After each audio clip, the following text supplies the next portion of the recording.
Bonjour et bienvenue au rendez-vous de l'excellence 5.0. Mon nom est Véronica Marquez et aujourd'hui, nous allons continuer notre exploration sur les différents éléments qui sont nécessaires pour créer de l'excellence à l'ère de l'industrie 5.0. Alors, comme vous savez, à chaque mois, je reçois un invité ou une invitée qui vient nous parler de son expertise, de son approche et on jumelle l'expertise de l'invité avec l'expertise de l'excellence opérationnelle pour voir comment le tout peut aider dans les organisations.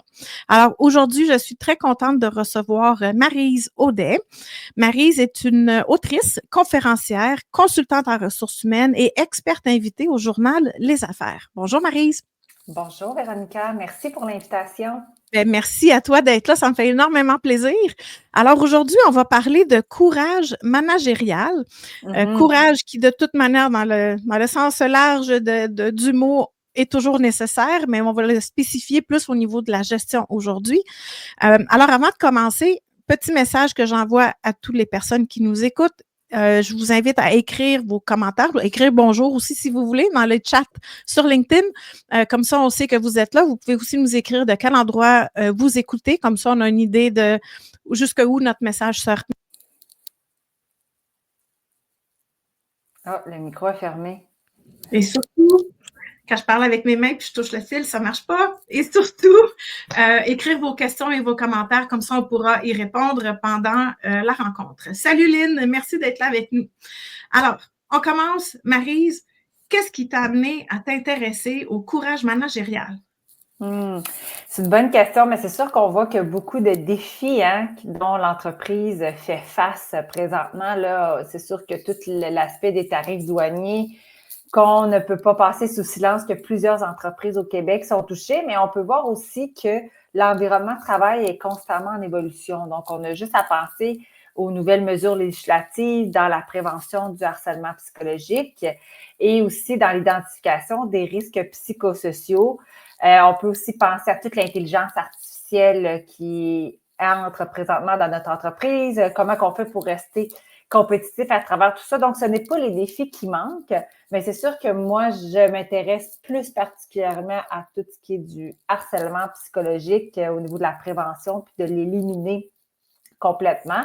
Alors, c'est sûr que ça vient avec l'aspect du courage managérial parce que ça prend un leader qui est capable de nommer les vraies choses, de ne pas laisser traîner, d'intervenir au fur et à mesure. Donc, c'est sûr que faire preuve de courage managérial, ça permet de surmonter du moins plus facilement les obstacles et puis de défendre les valeurs de l'entreprise. Mais justement, comment tu définirais c'est quoi le courage managérial? Tu viens d'aborder un peu, mais as-tu une définition plus explicite que tu peux partager? Oui, oui. Parler tout le monde de la même chose pendant la conversation. Exactement, parce qu'il peut y avoir différents aspects auxquels un leader peut faire preuve de courage. Mais moi, la définition que je vais vous donner, c'est le courage managérial se manifeste par la capacité à prendre des décisions audacieuses et à affronter les conflits de manière constructive. Donc, il s'agit de défendre les intérêts de l'entreprise, de prendre des risques calculés, mais aussi de faire preuve de résilience face aux défis. Mais si on avait un mot, là, vraiment, une définition à retenir, c'est vraiment, pour moi, si on veut y aller dans la prévention du harcèlement psychologique, c'est le courage d'intervenir immédiatement lorsqu'il y a un conflit ou des difficultés, ou ça peut être même une difficulté au niveau de la communication sans qu'on fasse face à un conflit majeur. Donc, on est vraiment au niveau dans l'intervention immédiate. Bien, je trouve ça intéressant parce que toi, tu l'abordes vraiment sur ton chapeau, ressources humaines, prévention d'harcèlement, mais la définition que tu as donnée, moi, je la vois tout de suite liée aux opérations pour quand on a un processus qui est en train de déraper ou qu'on a une tendance dans nos données qui ne nous amène pas dans la direction qu'on veut aller. On a besoin du courage managérial aussi pour être capable de dire, attendez 2 secondes, on va arrêter, on va y penser, on va regarder qu'est-ce qu'on pourrait faire pour ramener dans la bonne direction, puis avoir aussi l'humilité de dire, ben, c'est peut-être pas la bonne chose qu'on est en train de faire, on va la revoir ensemble, mais ça prend du courage managérial pour faire ça aussi. Fait que c'est sûr que toi, ton optique est vraiment concentrée ressources humaines, mais je pense qu'on peut l'étendre facilement à d'autres secteurs. Qu'est-ce que tu en penses? Oui, oui, ça, c'est certain que de faire preuve de courage, tu sais, c'est d'être capable de prendre position, d'être capable de prendre des risques calculés aussi.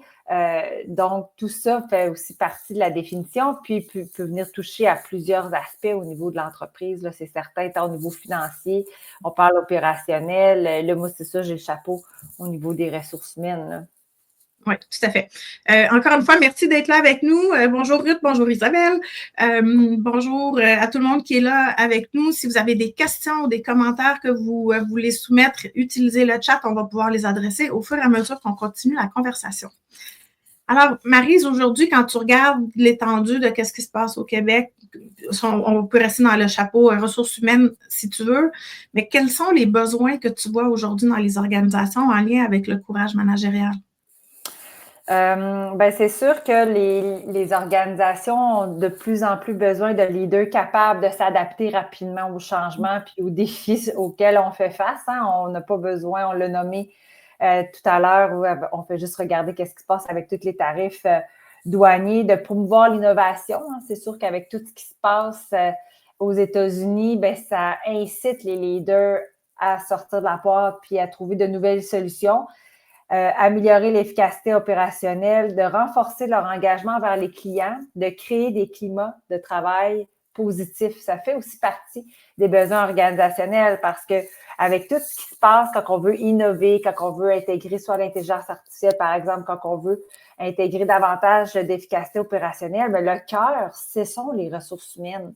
Donc, on doit être capable, en tant que leader, d'être capable de mobiliser notre personnel. Et pour ça, ben, c'est d'éviter autant que possible des conflits de travail puis d'assurer un climat positif.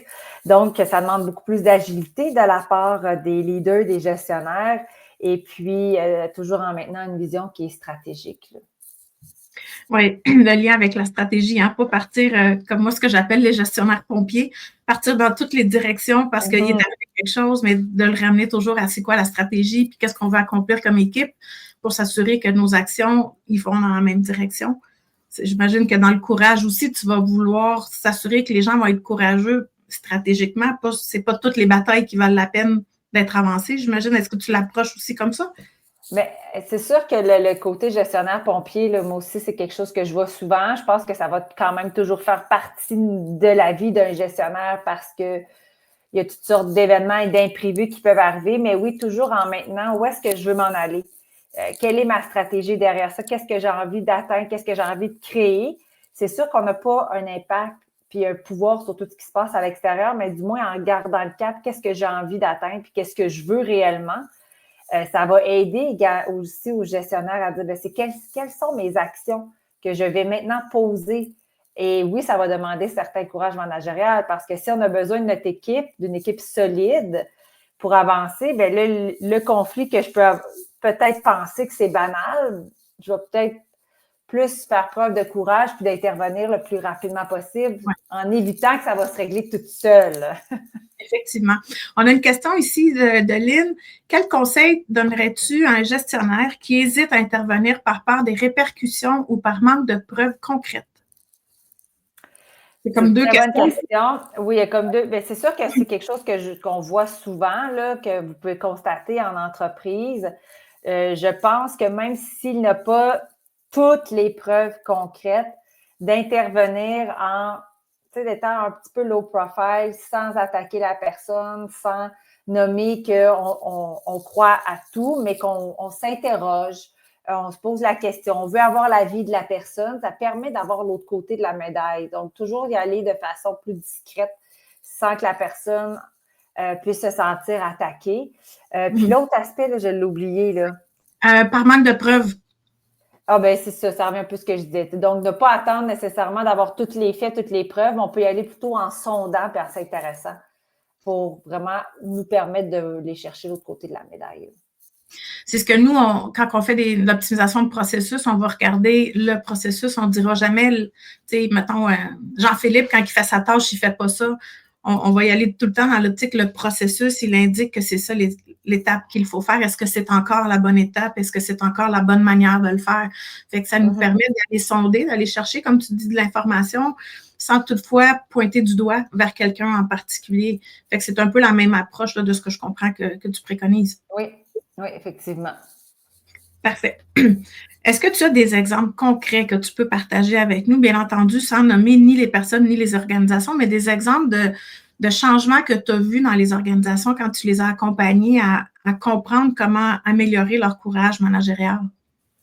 Bien, c'est sûr que déjà, un gestionnaire qui ose régler une situation qui est quand même assez grande, là, on peut même penser, des fois, il y a des, les conflits peuvent être banals, mais des fois, il y a vraiment des situations très avancées, par exemple, violence à caractère sexuel ou harcèlement psychologique. Donc, pour moi, un gestionnaire qui va déjà oser rencontrer les parties, oser prendre action, par exemple, en déléguant des enquêteurs externes, puis en prenant action pour éviter que la situation dégénère, puis pour arriver à la tolérance zéro en matière de climat toxique puis d'harcèlement psychologique, c'est quand même, pour moi, un bel exemple à donner d'intervention. Ça peut être ton meilleur employé qui est le plus performant au niveau technique, puis là, il collabore à un climat toxique.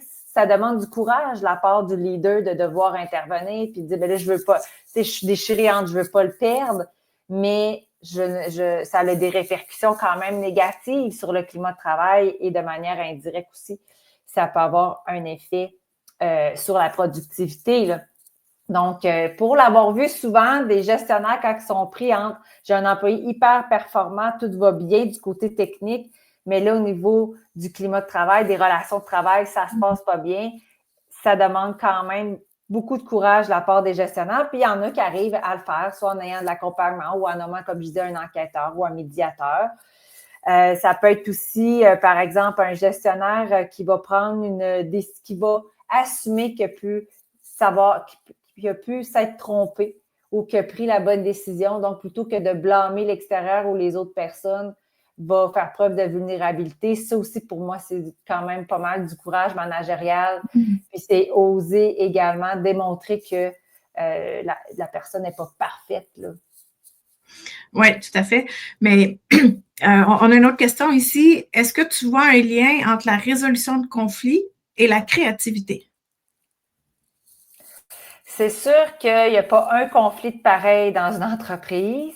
Il n'y a pas une personnalité, je vais dire, plus difficile.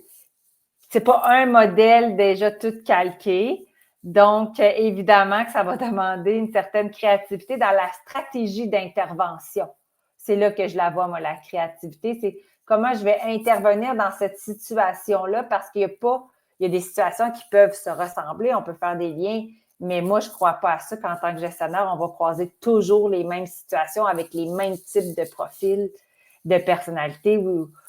Donc, ça va demander des ajustements. Ça va demander effectivement d'avoir une certaine créativité dans la recherche de solutions puis d'intervention. Depuis tantôt, quand tu parles du gestionnaire courageux, ça semble être souvent en forme de réaction à une situation, à un conflit, à de l'harcèlement ou quelque chose comme ça. Mais est-ce que tu vois des cas de courage managérial proactif où on n'attend pas qu'il y ait une situation qui émerge, mais qu'on est capable de courageusement et proactivement prendre action dans l'organisation pour s'assurer que ces situations-là n'arriveront pas? Ça va vite en entreprise, hein? Donc, je sais, j'ai pas ma position est pas définie là, parce que je sais que ça va vite puis que les gestionnaires, ils font ce qu'ils peuvent. Ils doivent souvent éteindre des feux ou des imprévus ou des changements au niveau législatif. Mais je dirais qu'avec les nouvelles mesures du gouvernement dans tout ce qui est la politique de prévention et de prise en charge du harcèlement psychologique, il y a des stratégies maintenant que l'entreprise doit inclure dans la politique et ça l'oblige. Peut-être que c'est un petit peu forcé par la main, mais c'est de là que je vais voir beaucoup d'entreprises. Donc, aller au-devant, être proactif avant d'attendre qu'une situation va éclater. Donc, c'est un peu là que je le verrai. C'est sûr que je vais peut-être plus le voir aussi au niveau de la proactivité quand que c'est le temps d'augmenter les ventes ou de s'assurer que le service à clientèle est très bien. Donc, quand il y a un objectif qui est là, c'est sûr que le gestionnaire, selon moi, va peut-être plus user justement de créativité pour arriver à prendre courageusement le taureau par les cornes. OK. Ah, intéressant.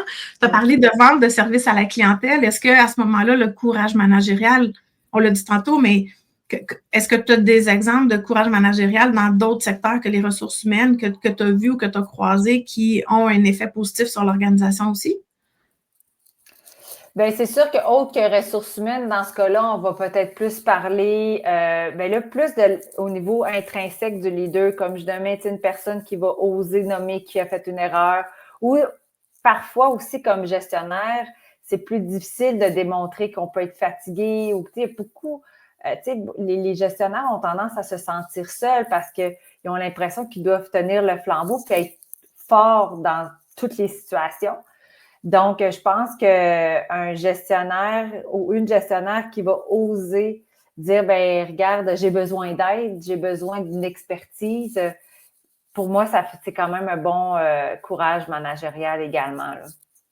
Je trouve ça intéressant ce que tu viens d'aborder parce que moi, ça m'est arrivé dans ma carrière où j'avais une équipe à ma charge et je voyais des choses se passer dans l'organisation que je ne voulais pas nécessairement leur en faire part parce que je n'étais pas d'accord avec certaines décisions qui étaient prises, puis je ne voulais pas les inquiéter par rapport à ma réaction à ça. Fait que moi, j'avais pas nécessairement besoin de leur en parler, fait que j'en avais pas parlé, mais c'est elles qui sont venues à moi pour me dire, on le sent qu'il y a quelque chose qui va pas super bien, on veut juste te dire qu'on est là avec toi, qu'on est là pour t'aider, puis qu'on peut t'aider dans un partage de charges, que tu n'es pas obligé de garder tout ça pour toi.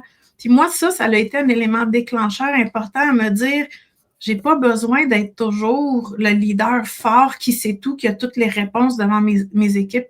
Ça l'a vraiment pris comme un exemple très concret là, dans mon quotidien pour réaliser cette chose-là. Puis depuis, ça a complètement changé mon approche dans le sens que ce que je peux partager, je vais le partager. Évidemment, il y a des choses qu'on des fois on ne peut pas, mais ce que je peux partager, je vais le partager. Puis non seulement ça, ça fait en sorte que je les inclus dans ma réflexion aussi. Si je ne suis pas certaine de comment aborder quelque chose, ben ils ont l'expertise du travail qui est fait.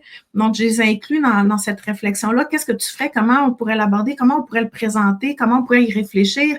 Puis je trouve que ça a complètement changé la dynamique. Fait que d'oser cette vulnérabilité-là, puis ce courage-là face à notre équipe, peut nous apporter des résultats qu'on n'avait pas nécessairement prévus ou qu'on n'avait pas pensé qu'ils seraient là, mais qui peuvent faire en sorte qu'on distribue la charge mentale de cette responsabilité-là dans l'équipe, même si on demeure, nous, responsables ultimement, mais on partage cette charge-là de réflexion puis de trouver des solutions avec une équipe qui est déjà avec nous dans plein d'autres choses. Fait que je trouve ça intéressant quand tu l'abordes de cette manière-là. Ça peut être aussi autant, tu sais, le gestionnaire, quand je dis là, ça inclut aussi les femmes, là. Tu sais, le gestionnaire qui a la capacité de reconnaître ses propres limites personnelles. Puis ça peut être un défi quand on est une personne qui œuvre dans le domaine des affaires parce qu'on a tu sais, les gestionnaires ont une bonne capacité, je veux dire physique, tu sais, d'être capable d'en faire beaucoup. Et justement, ça peut être un couteau à double tranchant parce qu'à un moment donné, quand que le gestionnaire commence à se sentir fatigué, bien là, continue. Et parfois, ça peut amener jusqu'à un épuisement ou un repos, un ralentissement qui est nécessaire. Donc, déjà, ça prend du courage de dire, bien là, ma limite, là, je commence à ressentir, par exemple, la fatigue ou c'est vrai que j'en ai beaucoup sur mon bureau, puis là, je vais apprendre à dire non. Ça va être le temps que je dise non à certains mandats. Ça, de par mon expérience, ça peut être un défi pour plusieurs personnes de dire, bien là, je dis non et je me respecte et je prends du temps pour moi. Oui. Donc, ça fait toute partie de ça, demander de l'aide à mes employés. Ça peut être aussi refuser, par exemple, d'aller faire une formation étalée sur plusieurs mois parce que là, il y en a assez sur le bureau. Ça peut être aussi un refus finalement d'un projet puis de le déléguer à une autre équipe. Tout ça, là, ça demande quand même beaucoup du courage de dire, bien, je reconnais mes besoins, je mets ma limite. C'est vrai, c'est pas facile à faire. Dans C'est pas n'importe facile à faire. Non, non, c'est ça. dans n'importe quel contexte, c'est pas facile à faire. C'est un apprentissage.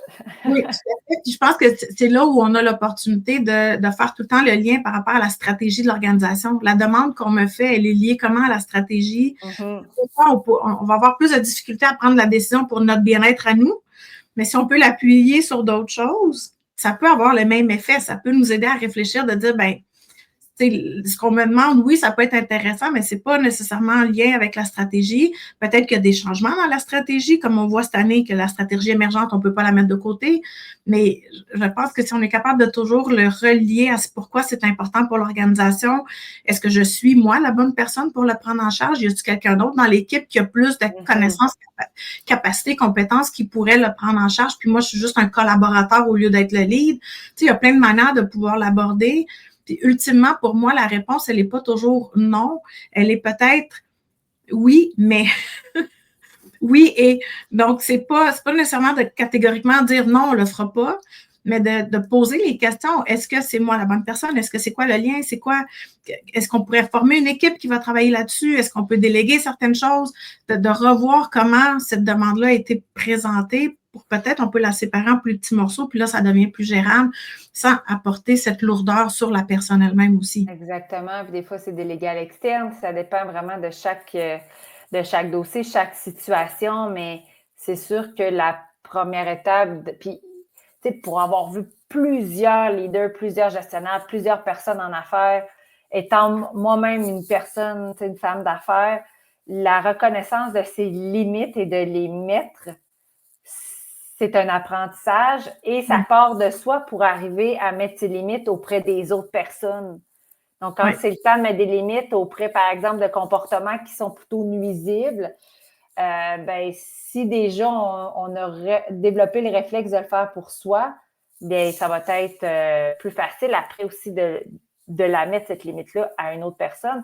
Mais j'ai aimé le point quand tu as dit, qu'est-ce qu'on veut au niveau de la stratégie, mais ça revient à ça, qu'est-ce qu'on a envie de créer pour l'entreprise, puis qu'est-ce qu'on va atteindre comme objectif.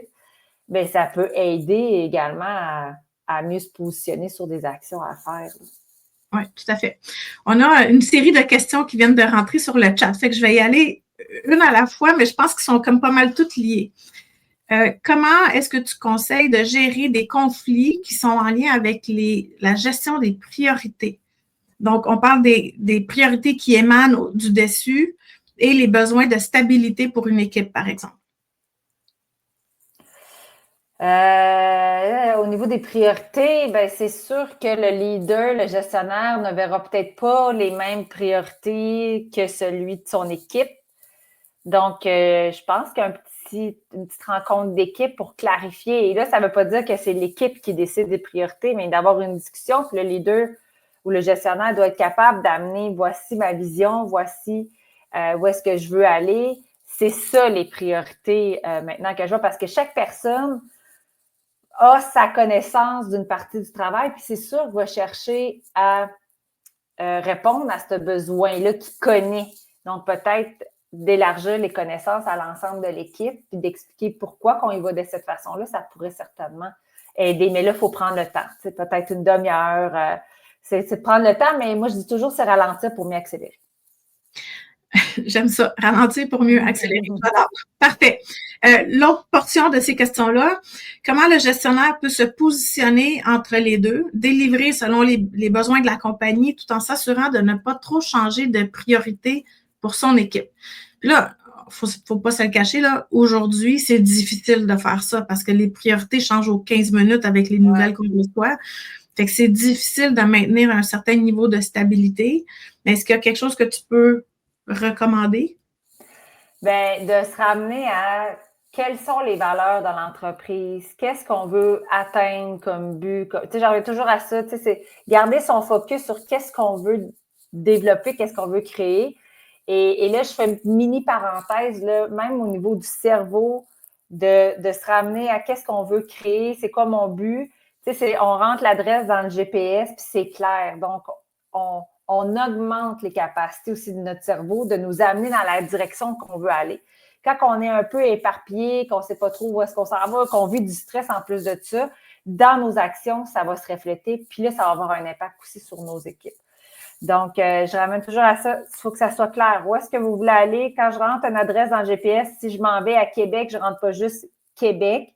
Je vais rentrer l'adresse exacte dans la ville de Québec. Donc, puis c'est sûr que ça va vite, puis il y a plusieurs changements, mais c'est autant que possible de se dire, qu'est-ce que je veux réaliser? Puis qui j'ai envie d'être aussi comme leader à travers tout ça? Oui, puis je pense qu'il y a comme plein d'autres questions qu'on peut se poser aussi. Entre autres, une qui me vient en tête quand tu dis qui je veux être comme leader, mais qu'est-ce qu'on veut être comme organisation aussi, puis quel environnement de travail on veut offrir à nos équipes aussi. Puis c'est sûr que on est constamment bombardé de nouvelles, puis on s'en parlait, toi puis moi, l'autre jour, là, que tu m'avais dit que tu regardes, on bloque un peu le temps pour regarder parce qu'à un moment donné, on perd le contrôle, mais je pense qu'il faut aussi qu'on choisisse ou qu'on soit capable d'identifier dans tout le brouhaha qu'on a aujourd'hui, sur quelle action est-ce qu'on vraiment on peut prendre, tu sais, sur qu'est-ce qui se passe là, sur quoi on peut vraiment prendre action, qu'est-ce qui est dans notre sphère de contrôle, puis qu'est-ce qui sont les informations que l'on subit, que l'on reçoit, sur lesquelles on peut absolument rien changer. Fait que je pense que ça aussi, ça va nous aider à cibler, OK, c'est quoi notre priorité? Est-ce que nous, on a une action qu'on peut prendre concrètement là-dessus? Est-ce qu'on peut aider l'équipe à réfléchir dans un sens pour prendre une action concrète, ou on est encore en train de, en quelque sorte, divaguer sur des situations qui nous dérangent, qui ont un impact certain, mais sur lesquelles on n'a pas de contrôle? Ça peut faire déraper là, complètement les efforts qu'on est en train de mettre en place. Oui, puis, tu sais, d'avoir une culture d'entreprise, une culture organisationnelle forte aussi, ça va permettre encore plus de traverser justement tous les imprévus, tout ce qui peut paraître plus négatif comme nouvelle à l'extérieur. Mais pour bâtir une culture d'entreprise forte, il faut avoir des gens très mobilisés, et une seule personne à un comportement nuisible, toxique, peut venir avoir un effet et un impact hyper important au niveau de la culture organisationnelle. Donc, c'est ça que ça va nous... D'où l'importance de faire preuve de courage managérial. Oui, tout à fait. Puis on s'en parle de ça aussi, mais de reconnaître rapidement aussi les symptômes, je ne sais pas comment les appeler, mais les éléments que... Oui, les premiers effets, les premiers... d'ailleurs, on en parlait, là, mon dernier article qui est paru hier matin là, dans les affaires, là, que je gérais les Donald Trump dans votre entreprise. Là, il y a plein d'astuces dans cet article-là. Oui, tout à fait. On a une autre question qui vient d'entrer de Lynn. Quels indicateurs pourraient aider à évaluer si une organisation progresse dans la création d'un environnement de travail sain et respectueux? Là, ça me parle, moi. On parle d'indicateurs. Ben oui, là, c'est ça, j'allais dire. Là. Moi, indicateur, c'est flou. Véronica, sûrement plein d'idées, mais c'est sûr qu'un sondage organisationnel, c'est des bons indicateurs, que ce soit... En fait, moi, le sondage organisationnel, quand on a l'impression qu'il n'y a pas rien de majeur qui se passe dans l'entreprise, qu'il n'y a pas de conflit, qu'il n'y a pas de difficultés relationnelles, on fait passer un sondage de manière électronique. Toi, je sais, Véronica, tu as un bon logiciel là-dedans. Donc là, on en a des indicateurs et on décide des questions sur lesquelles on veut mesurer. Quand on réalise qu'il y a plusieurs signalements de comportement de certaines personnes qui sont plus dérangeants, ou quand on a aussi même une plainte formelle, là, cet indicateur-là, je le ferai plus de manière humaine. Donc, que ce soit, par exemple, une analyse de climat, des entrevues de manière individuelle pour aller vraiment cibler dans les faits qu'est-ce qui se passe avec des recommandations. Mais ça, c'est mes indicateurs RH. Là. Donc, probablement que toi, Véronica, tu as d'autres indicateurs plus dans le lean management, que c'est moins mon expertise. Bien, en fait, c'est intéressant parce que typiquement, on va évaluer de la productivité, on va évaluer les coûts, on va évaluer plein de trucs, mais des indicateurs plus sociaux comme ça, c'est moins fréquent. Par contre, dans les engagements, dans les sondages d'engagement des employés, je pense qu'il y a des questions clés qu'on peut aborder qui sont, jusqu'à quel point est-ce que vous vous sentez à l'aise d'aller apporter une situation problématique ou de discuter d'une situation problématique avec votre patron? À quel point est-ce que vous vous sentez confortable de pouvoir discuter d'une situation problématique avec vos collègues? Déjà, si les résultats de ces questions-là sont basses, ben, il y a un problème de communication, il y a un problème de confiance et il y a un problème de communication qui est présent. Mais ça reste que ces engagements-là, ces sondages-là, c'est annuel ou c'est biannuel. Fait que c'est pas avec ça qu'on va avoir un bon son de cloche. Je pense que la meilleure chose que l'on peut faire, qui n'est pas un indicateur précis mathématique, mais c'est d'observer qu'est-ce qui se passe dans notre environnement. D'observer comme gestionnaire et comme employé, d'observer c'est quoi les relations qu'on a dans l'organisation. Est-ce qu'il y a des gens qui sont tout le temps tout seuls? Est-ce qu'il y a des gens qui n'ont pas de point de relation, qui n'ont pas été capables d'établir des relations? Bien là, de creuser puis d'essayer de comprendre pourquoi ces gens-là sont tout le temps tout seuls. Ça se peut que ce soit la personne la plus introvertie de la planète. Aucun problème, elle travaille bien comme ça, les gens sont capables de collaborer, il n'y a pas de problème. Mais si c'est des gens qui s'isolent pour d'autres raisons, je pense que ça peut être un signalement de peut-être qu'il y a quelque chose qui ne va pas nécessairement bien. La même chose que s'il y a des gens, comme tu mentionnais tantôt, c'est les meilleurs performants, mais ce que tu entends l'entour, c'est qu'il n'y a personne qui veut travailler avec la personne, bien là, ça, c'est un signalement aussi. Une autre chose qui est réactif mais proactif à la fois, c'est si on travaille avec des organisations qui nous permettent de capter de manière confidentielle les informations des employés, qui nous disent, ben je vois des choses qui sont pas nécessairement up and up ou que c'est peut-être douteux, mais c'est quoi le nombre de signalements qu'on a? Puis pour moi, le signalement, il n'est pas nécessairement négatif, dans la mesure où si on regarde en santé-sécurité, ça prend 600 micro-signalements pour être capable d'éviter un accident. Donc, il y a peut-être un lien à faire aussi du côté psychosocial puis la protection des employés. Il y a peut-être une étude, j'en ai aucune idée, mais est-ce que les micro-signalements que les employés peuvent faire dans des plateformes sécurisées, indépendantes et anonymes, est-ce que ça peut être en sorte d'être un précurseur ou d'être capable de déterminer, OK, il y a quelque chose qui s'en va pas dans la bonne direction? Et il y a aussi des indicateurs qu'on peut faire, pas des gros sondages à tous les mois, mais vous savez, quand on voyage, puis on va à l'aéroport, puis on va à la salle de bain, en sortant de la salle de bain, il y a une petite pancarte qui vous demande comment avez-vous aimé notre expérience, puis il y a un petit bonhomme rouge avec le sourire par en bas, il y a un petit bonhomme jaune qui est comme un peu plat, puis il y a un petit bonhomme vert qui est bien content. C'est pas compliqué, mais est-ce qu'on peut créer quelque chose comme ça pour capter rapidement comment ça se passe chez toi aujourd'hui, cette semaine, ce mois-ci dans l'organisation? Est-ce que tout va bien? Est-ce qu'il y a des choses qu'on devrait travailler? Tu sais, c'est super simple. Je pense que, tu sais, on parle beaucoup, en opération, on parle beaucoup d'indicateurs de tendance, d'indicateurs de résultats. Je pense qu'ici, ce qu'on a besoin, c'est davantage des indicateurs de tendance pour prévenir que ça dégénère, pour prévenir que ça s'en aille à un endroit où on ne veut pas que ça s'en aille. Ultimement, les indicateurs de résultats qu'on peut regarder, bien entendu, il y a le taux de roulement qu'on a dans l'entreprise, le taux de roulement volontaire qu'on a dans l'entreprise. Il y a les indicateurs, comme on a dit tantôt, de sondage d'engagement des employés. C'est quoi notre participation? Notre taux de participation est aussi indicateur d'un bel environnement ou d'un possible environnement. Il y a une mobilisation aussi, parce que tu sais, c'est 20% des gens qui répondent à ton questionnaire, mais c'est peut-être aussi un bon indice que tes gens ne sont pas engagés avant l'entreprise. Qui ne sont pas engagés ou qui ne font pas confiance à ton processus pour capter l'information. Donc, pas s'exposer. Je pense qu'il y a des indicateurs, des indicateurs de résultats qu'on peut certainement mettre en place, comme ce qu'on vient de nommer. Mais dans ce cas-ci, je pense que c'est plutôt des indicateurs de tendance qu'on a besoin pour voir qu'est-ce qui se passe puis pouvoir courageusement agir avant que ça devienne une situation problématique. Merci, Lynn, pour la question.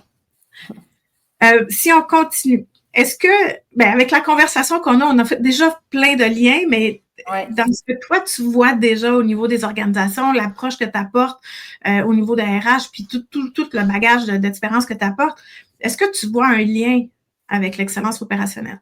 Et quel est le lien que tu vois? Oui, j'en vois plusieurs liens, là.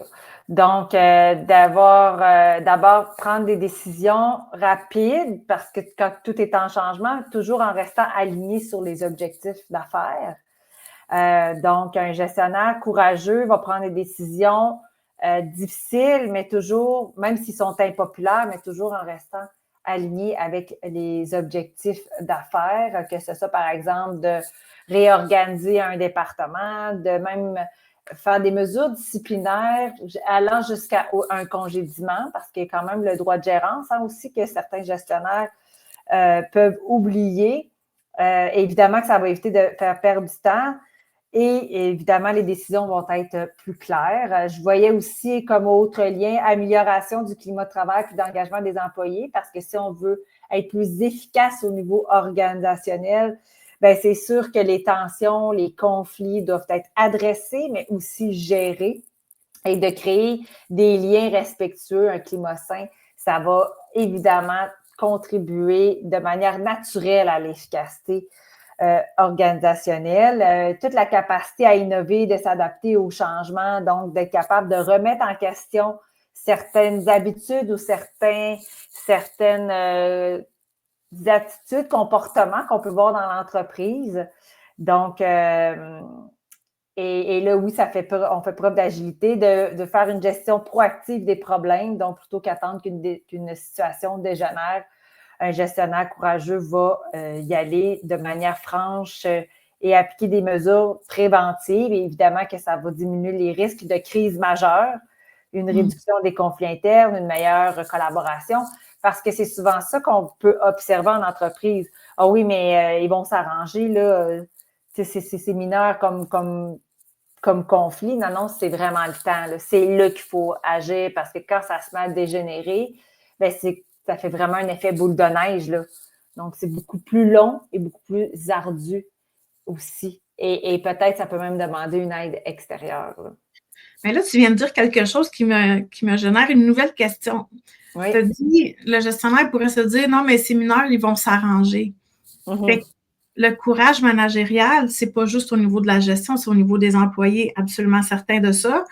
Mais ça veut dire que est-ce qu'on doit aussi outiller les employés à être capables de gérer un conflit dans l'organisation?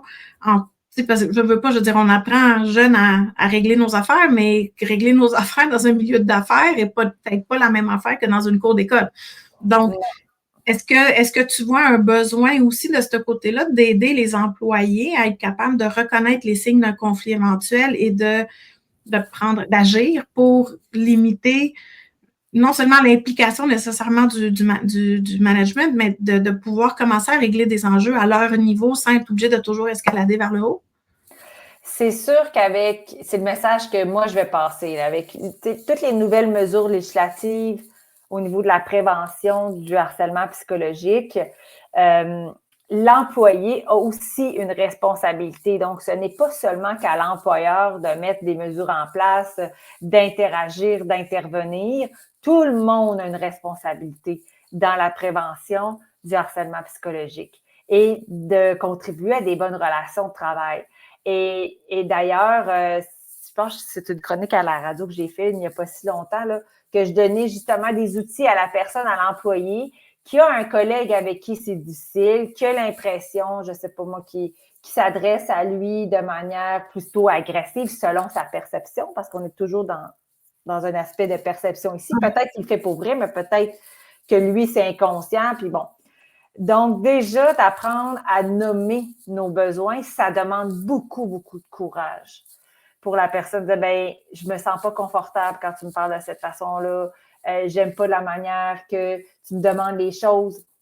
Et c'est souvent ça aussi le fait que la personne ne va pas nommer puis va plutôt s'attendre que ce soit l'entreprise qui gère tout. Ça va faire avec le temps aussi un effet boule de neige. Et là, un des outils que je vais donner aux gens, ben, c'est certain qu'il y a des experts, il y a des spécialistes qui sont formés, qui peuvent donner des outils pour aider la personne à mieux s'affirmer, à exprimer ses besoins, à mettre ses limites, à reconnaître sa valeur. Et souvent, ben, c'est par le programme d'aide aux employés que vous pouvez aller chercher une aide extérieure, que ce soit par travailleurs sociaux ou professionnels, membres de l'Ordre des psychologues du Québec.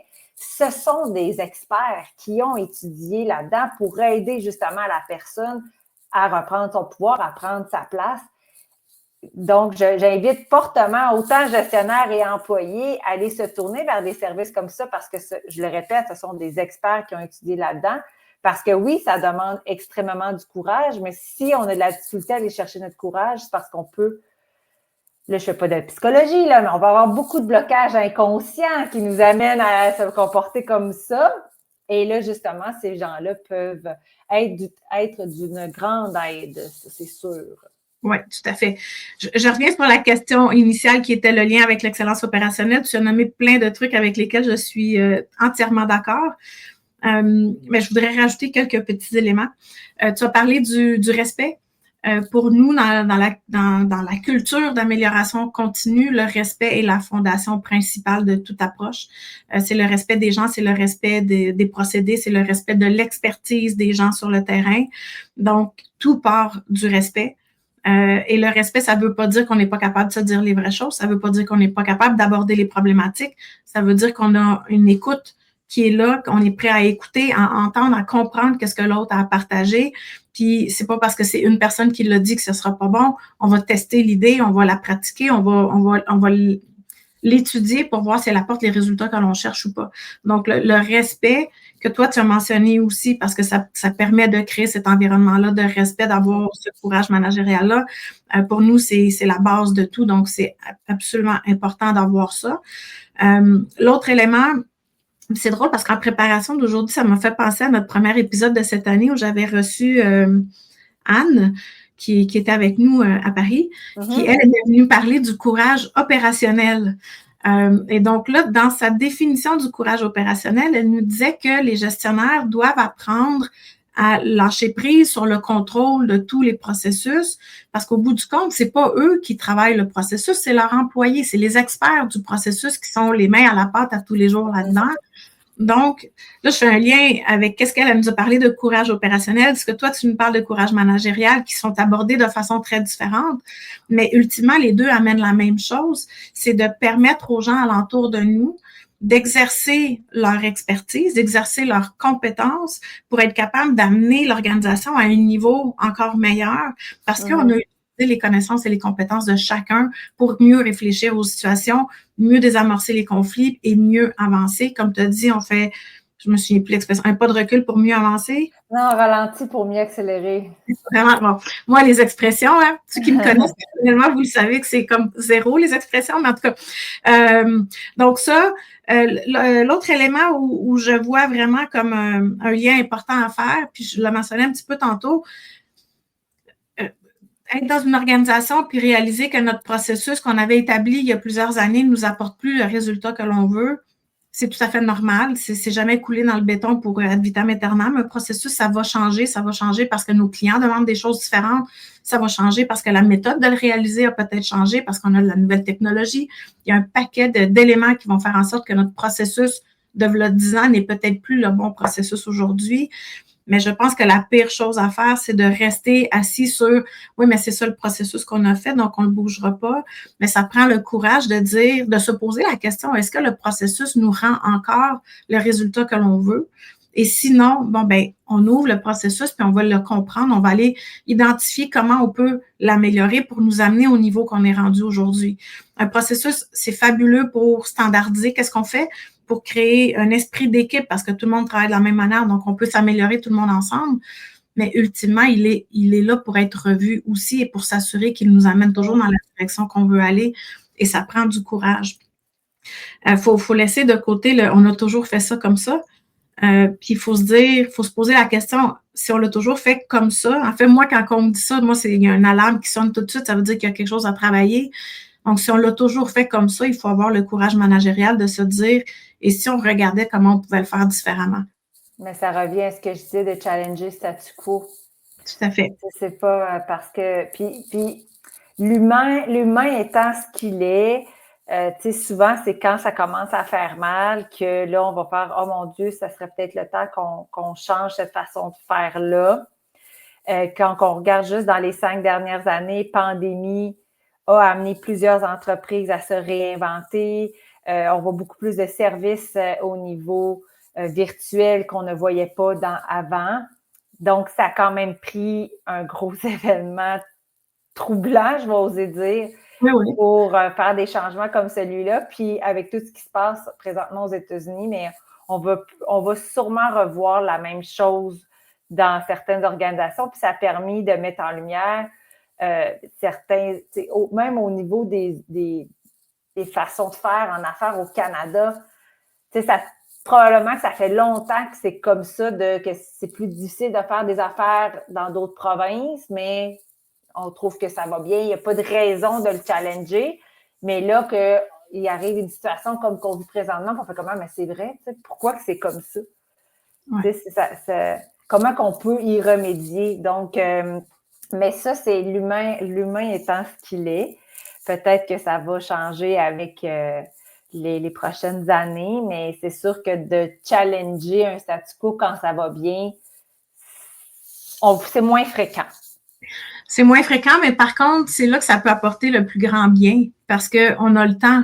On a le temps de l'étudier, on a le temps de se positionner différemment, tandis que quand on est en mode réaction parce qu'il y a une crise, parce qu'il y a une pandémie, parce qu'il y a des tarifs, il y a plein de... Mais là, notre temps de réaction, il est beaucoup plus important, puis on n'a peut-être pas autant de temps d'explorer des avenues qui seraient intéressantes. Fait que, encore là, tout le monde est occupé, les organisations sont débordées, il manque de main-d'œuvre, il manque d'expertise, donc comment jumeler on va prendre le temps de le faire proactivement versus on va attendre qu'on soit devant la crise. Ben, il y a comme peut-être un entre les deux qu'il faut essayer de cibler pour être capable de réagir plus rapidement à cette crise-là, justement, puis d'avoir une certaine agilité, puis d'augmenter notre résilience. Parce que c'est la résilience, c'est ça, c'est le temps que ça va nous prendre de remonter après une crise. Ben là, si on est tout le temps constamment juste à réagir à la crise, oui, on se pratique, on devient bon à réagir, mais est-ce qu'on est vraiment résilient dans notre approche? Je ne suis pas certaine parce qu'on a tendance à passer d'une crise à l'autre au lieu de vraiment prendre le temps d'apprendre de qu'est-ce qu'on a changé pendant cette crise-là et d'intégrer ces nouveaux changements-là dans l'organisation qui pourraient nous aider dans une plus grande résilience à long terme. Exactement. Oui. Juste revenir sur des commentaires, Marsha nous a rajouté quelques autres éléments qu'on pourrait considérer au niveau des indicateurs que je trouve fort intéressants. Donc, ça va influencer la loyauté des employés. Un environnement de travail sain et respectueux va influencer la loyauté des employés et donc le taux d'attrition, l'indice de satisfaction des employés, le taux d'absentéisme, le taux d'engagement des employés. Je trouve ça super intéressant. Moi, mon seul bémol, puis j'aimerais ça t'entendre là-dessus, par exemple, Maryse, le taux d'absentéisme, oui, il y a un lien avec l'entreprise, mais de nos jours où on est la génération sandwich, où on doit s'occuper de nos parents, on s'occupe de nos enfants, on s'occupe de notre famille, il y a de plus en plus de maladies sérieuses chez les gens, en tout cas, alentour de nous. Est-ce que le taux d'absentéisme demeure encore un indicateur performant pour savoir qu'est-ce qui se passe au niveau de l'organisation? Je pense que oui. C'est sûr qu'il y a des facteurs extérieurs sur lesquels on n'a aucun contrôle, comme tu viens de le nommer. Par contre, une personne qui va vivre beaucoup de stress ou qui va vivre même des formes d'intimidation va peut-être se sentir plus stressée. Ça peut avoir un impact évidemment sur son côté de la santé, au niveau de sa forme physique. Donc, oui, ça peut augmenter l'absentéisme à ce niveau-là. Puis aussi, une personne qui est très engagée au niveau de son travail, même si elle peut, par exemple, s'occuper d'un parent malade, ben, elle va peut-être chercher à trouver d'autres solutions ou d'autres aides à l'extérieur d'elle pour être davantage présente dans son travail. Donc ça, ce sont des exemples que je donne. C'est sûr qu'il peut en avoir beaucoup d'autres, mais oui, il y a des aspects beaucoup au niveau de la santé psychologique qu'on voit qui est en augmentation, les dépressions et tout qui sont en augmentation, surtout depuis la pandémie. L'entreprise n'a pas vraiment non plus tant de pouvoir que ça, à part que d'offrir des outils comme le programme d'aide aux employés ou un service de télémédecine. Mais je pense quand même que le taux d'absentéisme, ça peut être encore un indicateur sur la mobilisation de nos gens. Super. Comme à l'habitude, une dernière question. Est-ce que tu as des trucs que tu pourrais partager avec les gens qui nous écoutent sur comment intégrer le courage managérial dans la culture organisationnelle? Eh bien, déjà, c'est prôné par l'exemple. Donc, c'est bien là, avoir de la formation, avoir de l'accompagnement. C'est sûr que je vais parler de ça, d'offrir des connaissances pour les gens, mais une fois qu'on a toute la connaissance, il faut arriver à le digérer et à l'intégrer. Et ça peut prendre un certain temps. Ça peut prendre plus de connaissances aussi. Il y a une formation qu'on peut suivre, puis 6 mois, 1 an après, on va suivre une autre formation que des concepts similaires, puis on ne fera pas toutes les mêmes prises de conscience parce qu'on est prêt aussi à faire cette prise de conscience-là. Donc, je pense que ça serait de continuer à augmenter ses connaissances, avoir un accompagnement si nécessaire. Mais c'est sûr que plus c'est acquis, puis que c'est dans l'action, dans le haut de la pyramide de l'entreprise, c'est sûr que ça va descendre, puis ça va inciter au courage managérial, puis à l'intégrer dans la culture. Tantôt, tu mentionnais que ça prenait quand même beaucoup de vulnérabilité pour démontrer ce courage managérial-là. Puis je suis en train de me poser la question, quand on apprend qu'est-ce que c'est, puis on apprend comment l'intégrer, puis on fait les cours, puis on est accompagné, est-ce que ça pourrait être bénéfique de former un petit groupe de travail dans lequel on exerce notre courage managérial entre nous avant de l'étirer à toute l'organisation? Comme ça, la vulnérabilité, elle est plus petite parce que c'est pas tout le monde qui est exposé.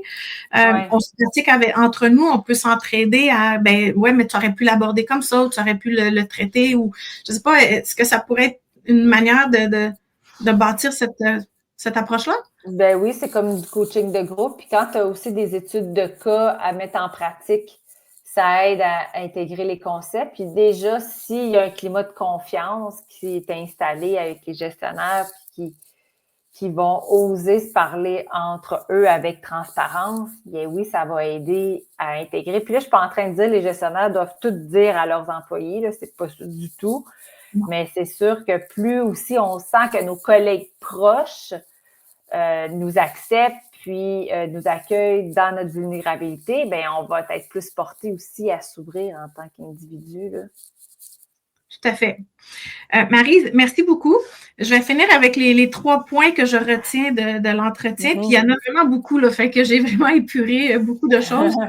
Mais le courage managérial, le premier point que je retiens, c'est que ça s'apprend. On n'est peut-être pas né avec ça, ça s'apprend, ça se pratique, ça se développe comme compétence. Ça, c'est le premier point que je retiens. Le deuxième, c'est que de bâtir cette culture-là de courage managérial dans l'organisation, puis de s'ouvrir à ce courage-là, va nous aider dans notre agilité organisationnelle, ce qui veut dire que ça va nous aider dans notre capacité de s'améliorer, de se poser les bonnes questions, et ultimement, ça va aussi nous aider dans notre capacité d'innovation. Parce que si on est capable de remettre en question notre statu quo, bien là, on est capable d'imaginer d'autres alternatives qu'on n'avait pas nécessairement pensées auparavant. Et le troisième élément que je retiens, c'est qu'on l'appelle peut-être ça le courage managérial, mais c'est pas limité à la gestion, c'est pas limité au management. Et on parle pas de managérial dans le sens de gestionnaire, mais on parle plus de courage managérial organisationnel. Donc, c'est pas limité à une strate de l'organisation, sinon ça s'apprend et ça se propage dans l'organisation au complet. Et je pense que, un peu comme l'amélioration continue et l'excellence opérationnelle, si tous les membres de l'organisation sont inclus dans cette démarche-là, l'organisation ne peut qu'être encore plus forte. Donc, le courage managérial, c'est pas juste les leaders en haut, c'est vraiment à la grandeur de l'organisation. Puis, tu sais, je reviens au point, là, ça se développe, ça s'apprend. Tu sais, je n'ai pas vu d'outils qui mesurent le niveau de courage managérial d'un individu. Puis, je pense que on peut avoir développé un courage dans certains aspects, mais dans d'autres aspects, on doit aussi le développer. Donc, il y a différents types de courage managérial. On parlait justement adresser un conflit, faire preuve de vulnérabilité. Ça se peut que la personne soit capable d'adresser des conflits, mais de faire preuve de vulnérabilité, c'est difficile. Puis de prendre des décisions seule, ça peut être difficile. Donc, je pense que plusieurs aspects. Et tout au long de notre vie, je crois qu'on va être appelé à développer différents aspects de courage managérial. Donc, faut pas penser qu'il y a une recette magique, puis qu'il y a des outils qui vont nous dire « Oh oui, regarde la 8 sur 10. » Non.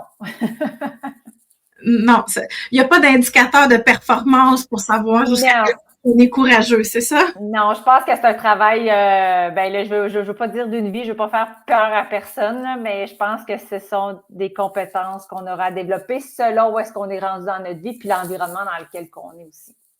Mais à la limite, moi, je le dirais que c'est des compétences d'une vie. Puis, tu sais, je le dis ouvertement quand je travaille avec des entreprises qui commencent leur démarche d'amélioration continue, je les félicite pour le pas qu'ils viennent de faire, d'entamer cette démarche-là. Que je pourrais en parler dans un autre épisode parce que je trouve que c'est vraiment très percutant pour une organisation. Mais je leur dis tout de suite, le pas que vous venez de faire, ce n'est que le début. et vous allez être dedans pour le reste de votre vie. Ce qui n'est pas mauvais, là, c'est juste, ça a un impact. Les gens peuvent faire comme, oh, attends, qu'est-ce qu'on a fait? Mais c'est de l'amélioration continue, comme j'ai dit tantôt. Il y a 10 ans, c'était peut-être le bon processus, mais aujourd'hui, il ne nous répond pas. Je pense que le courage, c'est la même chose. Il va falloir continuer à l'exercer, continuer à le développer, continuer à le mettre en pratique toute notre carrière, toute notre vie, là, à la limite. Fait que pour moi, c'est pas une bonne chose de dire que c'est une compétence qu'on développe. Je veux juste pas faire peur quand on dit ça, d'une vie. Mais c'est sûr que le monde évolue, hein? Donc, si le monde évolue, l'individu est appelé aussi à évoluer.